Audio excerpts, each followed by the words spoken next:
జై గురుదత్త. బెంగళూరు నీరు దోశ, ఆంధ్ర శనక్కాయల పచ్చడి చేసేద్దాం. కడాయి పెట్టి కప్పు శనక్కాయలు, 6-7 పచ్చిమిరపకాయలు దోరగా వేయించి పక్కన పెట్టుకున్నాను. చింతపండును నానేసాను.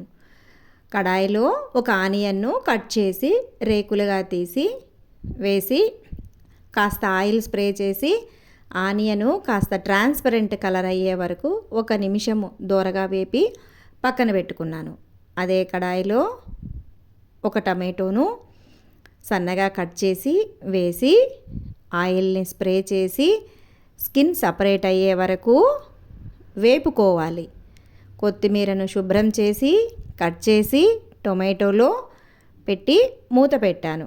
కొత్తిమీర టొమాటో సమంగా మగ్గాయి. ఇప్పుడు స్టవ్ ఆఫ్ చేసేసి మిక్సీ జార్ తీసుకొని అందులో వేయించిన శనక్కాయలు, పచ్చిమిరపకాయలు, రుచికి తగిన ఉప్పు, 2 అంగుళాలు నానబెట్టిన చింతపండు గుజ్జు వేసేసి 1 అంగుళం బెల్లం ముక్క కూడా వేసి టొమాటోలు, కొత్తిమీర కూడా వేసి బరకగా పేస్ట్ చేసుకున్నాను. మరీ సాఫ్ట్గా చేస్తే అంత రుచి అనిపించదు.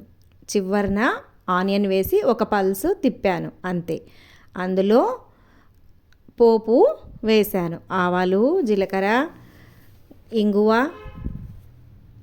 మిర్చి వేసి కరివేపాకు వేసి పోపు పెట్టి మూత పెట్టాను. వెంటనే మూత వేయడం వలన చట్నీ గుమ్మని వాసనతో బాగుంటుంది.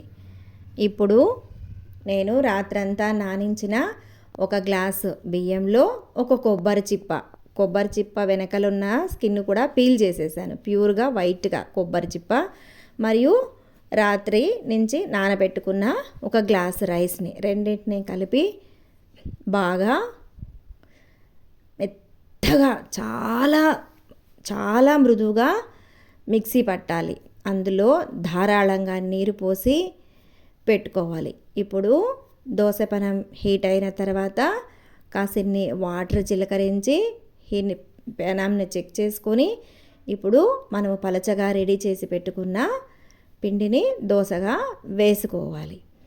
నేను పిండిలో మా టేస్ట్కి తగినంత సాల్ట్ను కూడా వేసి కలిపాను. ఈ బియ్యము మరియు కొబ్బరిను ఒక వాటర్ గ్లాస్, ఒక పెద్ద గ్లాసు బియ్యంకు 1 కొబ్బరి చిప్ప సరిపోతుంది.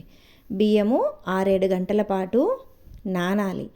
నానిన బియ్యంలో ఒక కొబ్బరి చిప్పను వెనకల ఉన్న షల్ కూడా నీట్గా తీసేసి ప్యూర్ వైట్గా ఉన్నది వేస్తే దోశలు బాగా తెల్లగా ఉంటాయి.